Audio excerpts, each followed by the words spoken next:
picture, curtain lights, this is it, the night of nights. No more rehearsing and nursing apart.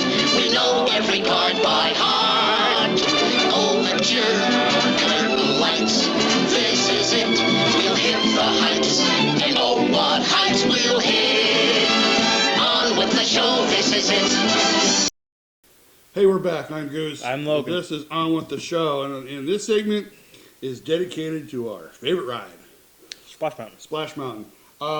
Since Disney, I mean, we basically opened up, kind of like when we started doing this podcast on video. We basically opened up and said we didn't think that when Bob Iger took over as Disney CEO again, that they would let Splash Mountain be rethemed.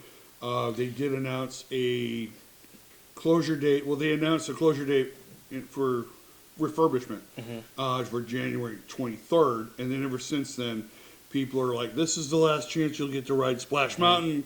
It's being rethemed. Now they're saying, oh, yeah, this is how we're going to it's going to be closed for 2 years for retheming.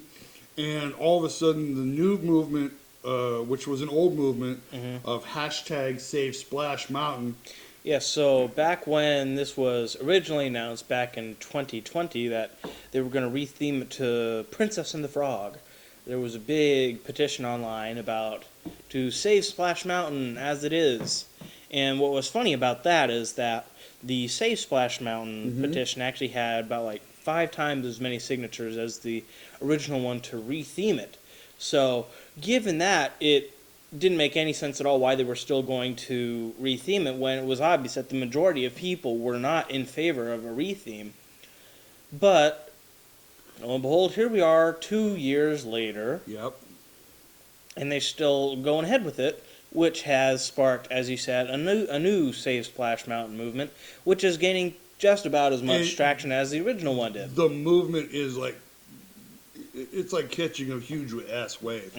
I mean, now that now that Twitter has kind of opened up, every time I go on Twitter just to go, it is like you see all kinds of Twitter accounts that are like, we need to save Splash Mountain. This might be the last time you get to see Splash Mountain. I think TPM Vids put out a video saying they did a whole ride basically saying, this is a tribute to Splash Mountain. It is, and they have a new change.org petition to keep Splash Mountain. People are even begging, Governor Ron DeSantis to step in to save Splash Mountain. This has gone absolutely crazy. I don't get that. Actually getting the governor of Florida to step in, that doesn't make sense. It doesn't make sense. I mean, but it's gotten absolutely insane. And of course, we are on the Save Splash Mountain bandwagon. Because, and if you don't know, I mean, we've been talking about this since the first time they talked about it, like 2 years ago. I mean, the last I saw of the new petition, it's got over 100,000 signatures. There was even a new change.org petition to have Disney stop canceling or editing Zippity Doodah.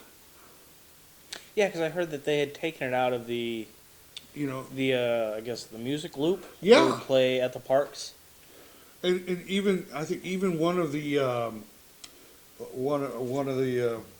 would say like the granddaughter or someone of one of the actors who sang Zippity Doodah is like one of the people that's like petitioning this thing to run forward because it's her. She says, "This is my family's legacy.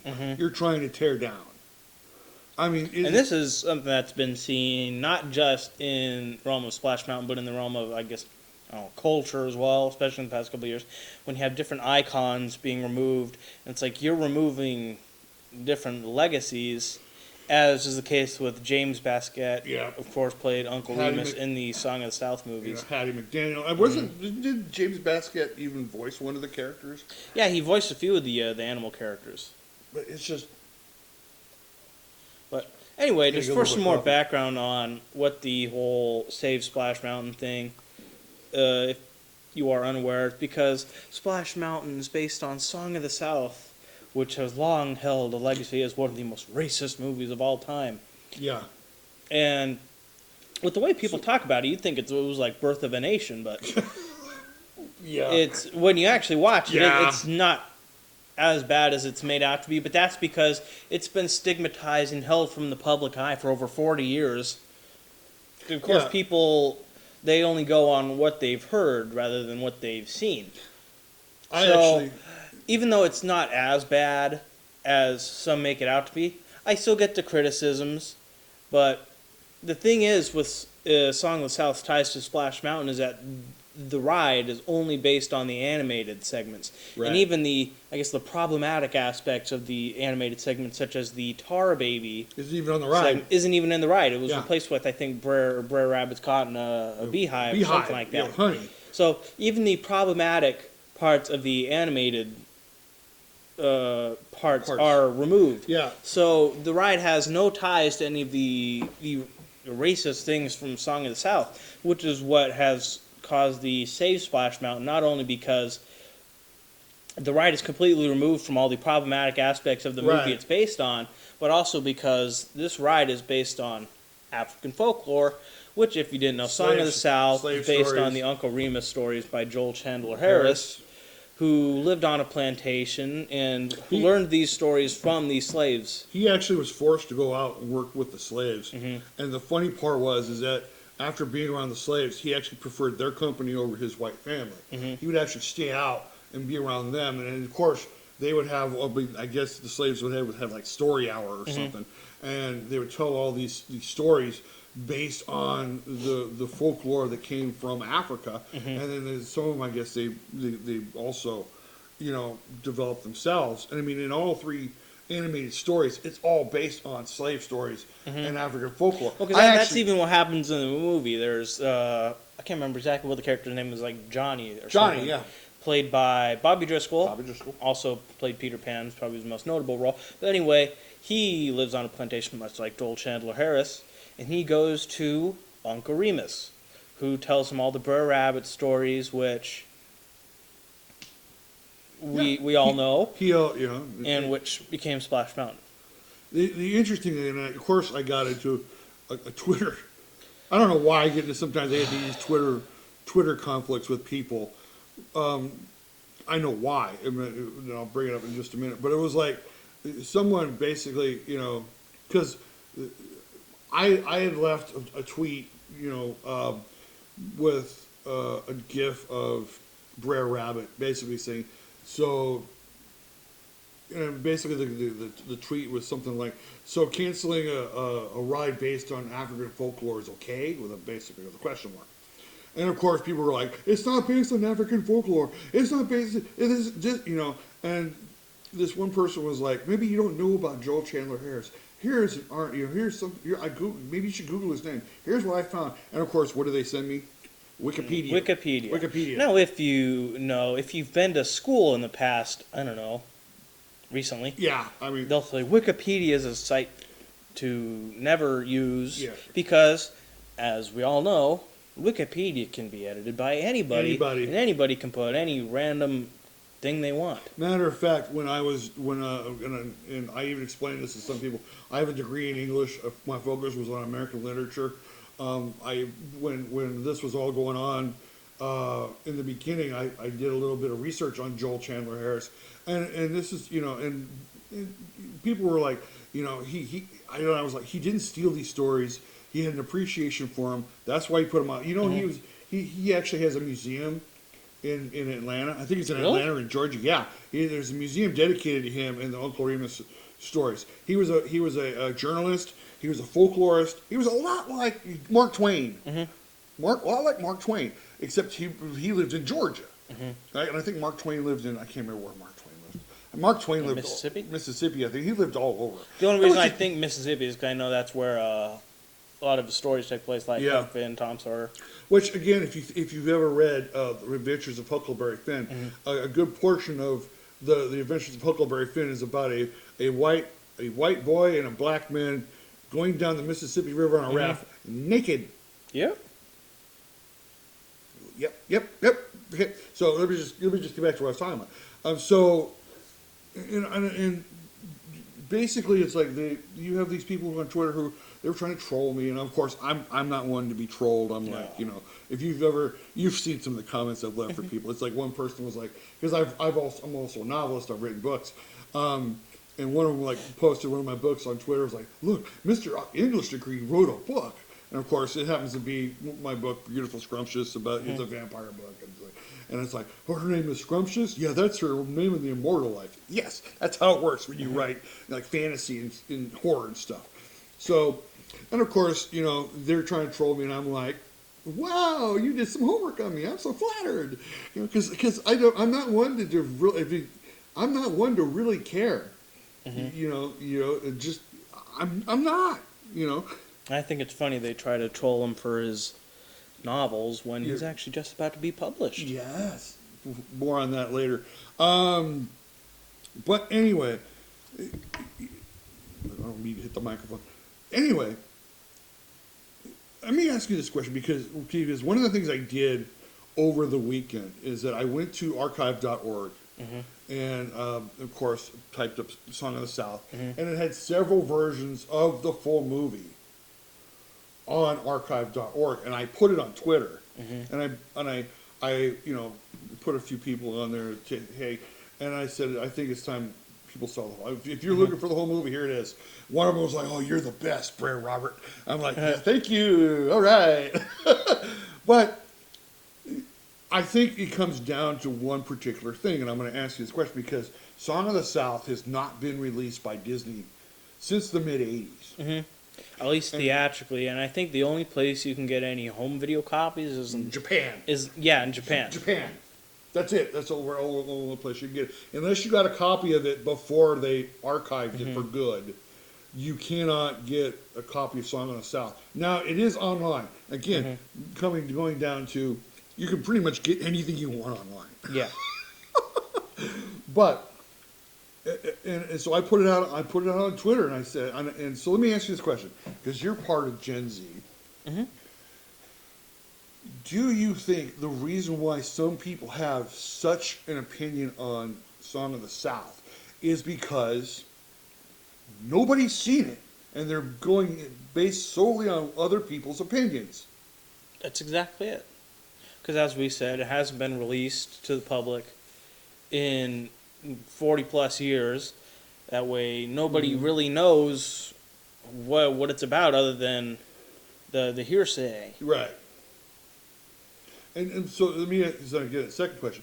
If it were to be released, if Disney was pressured enough to say, fine, we'll release it for the month, and I'm just using this as an example, so nobody freak out. But if they said, for the month of February, for Black History Month, we're releasing Song of the South, right, for just the 1 month, do you think, people would go see it, and then upon seeing it, what do you think their opinions would be?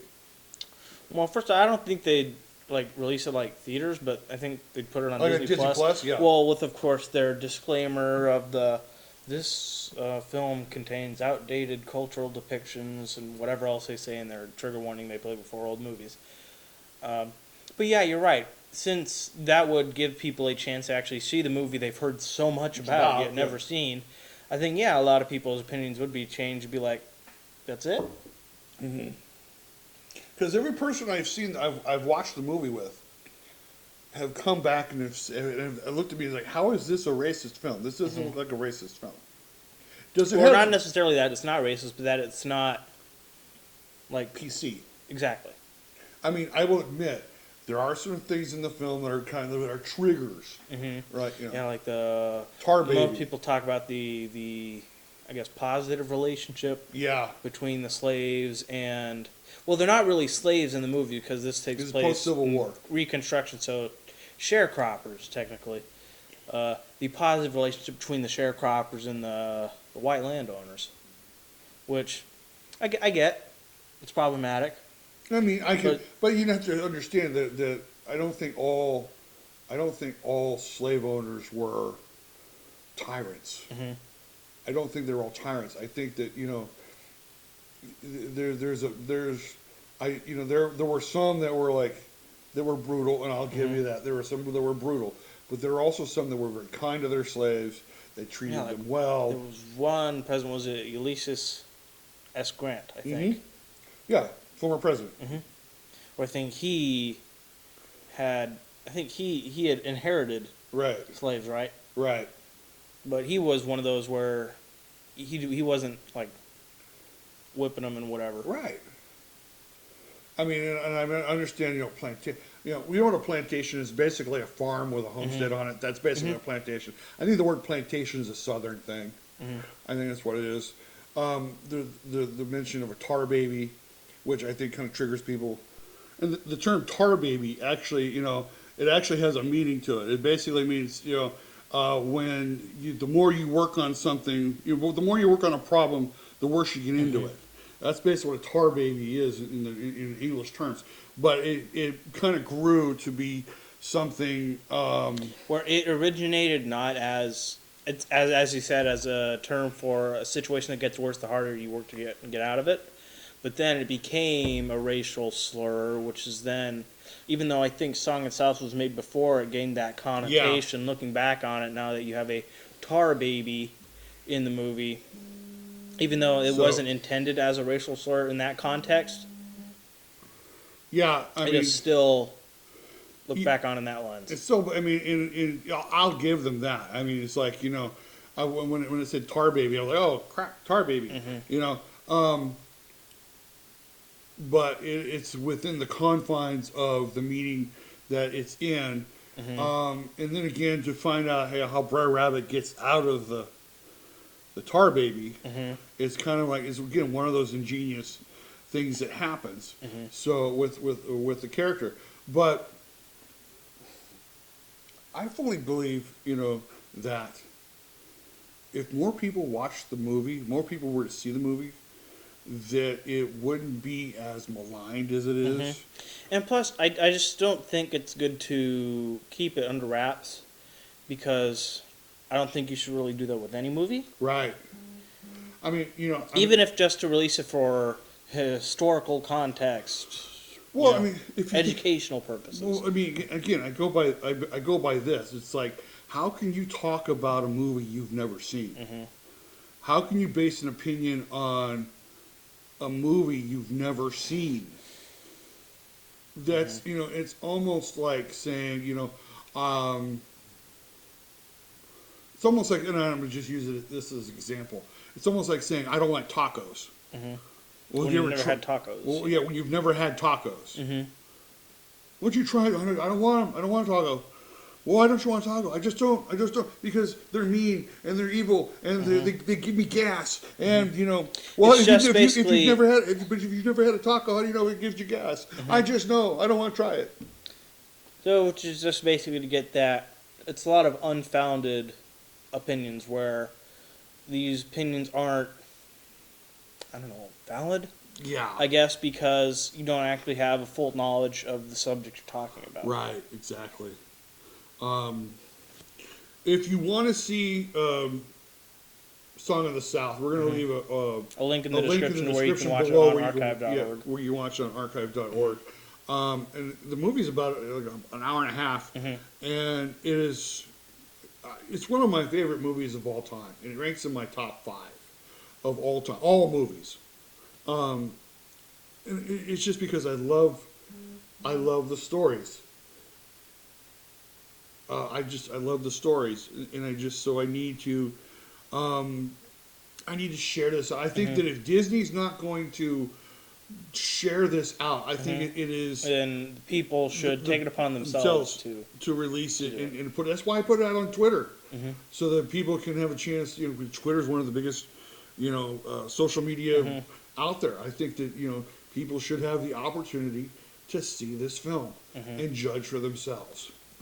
And if you want to save Splash Mountain, we're going to just follow also leave a link to the change.org petition. Follow the hashtag. We'll put the link to the link to the petition down below. You guys can do it for yourselves because, I'm not opposed to Tiana having a ride. It's just the fact that it's replacing Splash Mountain is what we have the issue. That we have the issue with. Overture, curtain lights, this is it, the night of nights. No more rehearsing and nursing a part.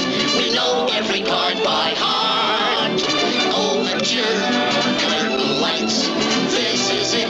We'll hit the heights, and oh, what heights we'll hit. On with the show, this is it.